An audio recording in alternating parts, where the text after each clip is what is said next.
बिस्मिल्लाहिर्रहमानिर्रहीम। जमात हफ्तुम अस्सलामुअलैकुम।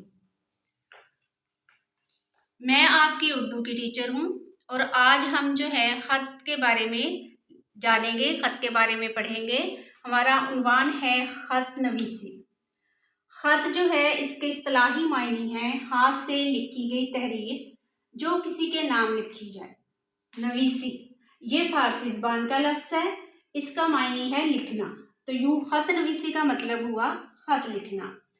ख़त की दो इक़साम हैं, रस्मी खतूत, गैर रस्मी खतूत। रस्मी खतूत में दफ्तरी या कारोबारी खतूत आते हैं। गैर रस्मी खतूत में रिश्तेदारों या दोस्तों को लिखे गए खतूत आते हैं। आज हम जिस खत को लिखना सीखने जा रहे हैं वो उस पे अखबार के मदीर के नाम, ट्रैफिक के बढ़ते हुए मसाइल और इसके तदारिक पर इजहार ख्याल करेंगे।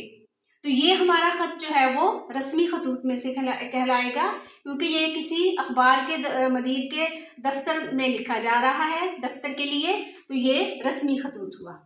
सबसे पहले हम आज ख़त का पैटर्न जो है वो सीखेंगे कि हमने ख़त का जो खाका है वो कैसे लिखना है। इम्तिहानी मरकज़ लिखेंगे, आपके पेज के सीधे हाथ की तरफ जो है वो आप उस लाइन पर इम्तिहानी मरकज़ लिखेंगे। इसका 1 नंबर होता है। मोरखा 5 जनवरी 2024 जब आप तारीख लिखेंगे उसका आपको 1 नंबर मिलेगा। उसके बाद है अलकाब। अलकाब में जिस किसी को भी आप ख़त लिखना चाह रहे हैं, चाहे आप रस्मी ख़त में लिखेंगे चाहे आप गैर रस्मी ख़त लिखेंगे, यहाँ जिस भी आप शख्स को जो है ख़त लिख रहे हैं उसका नाम लिखा जाएगा। आज हम चूँकि अखबार के मदीर के नाम ख़त लिख रहे हैं तो हम लिखेंगे मुहतरम चीफ एडिटर साहिब, इसका भी 1 नंबर है।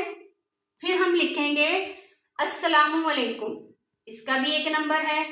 अब इसके बाद है नफ्से मज़मून। नफ्से मज़मून होता है कि जिस मकसद के लिए हम ख़त लिख रहे हैं, जैसा कि अखबार के मदीर के नाम हमने ट्रैफिक के मसाइल पे लिखना है और उसके तदारुक पर बात करनी है, तो ये जो है वो नफ्से मज़मून कहलाएगा। इसके कुल नंबर 5 हैं। फिर आ जाता है इख्तितामिया कलमात। इख्तितामिया कलमात से मुराद है कि ख़त के बाईं तरफ हमने एंड की लाइनों में लिखना है वस्सलाम, इसका भी 1 नंबर है। उसके बाद लिखेंगे आप आपका मुखलिस या आपकी मुखलिस। फिर आ जाएगा अलिफ बे जीम। अलिफ बे जीम का मतलब है कि आपने जिस किसी ने ख़त लिखा है, जब हम दफ्तरी लिखते हैं तो फिर जो है उनका नाम लिखेंगे, ख़त लिखने वाला अपना नाम लिखेगा। लेकिन जब आप बतौर एक तालिब इल्म लिखते हैं तो फिर आप अपना नाम नहीं लिखते, आप उसकी जगह लिखेंगे अलिफ बे जीम। इस तरह ख़त के कुल नंबर जो है वो 10 हो जाएंगे। शुक्रिया।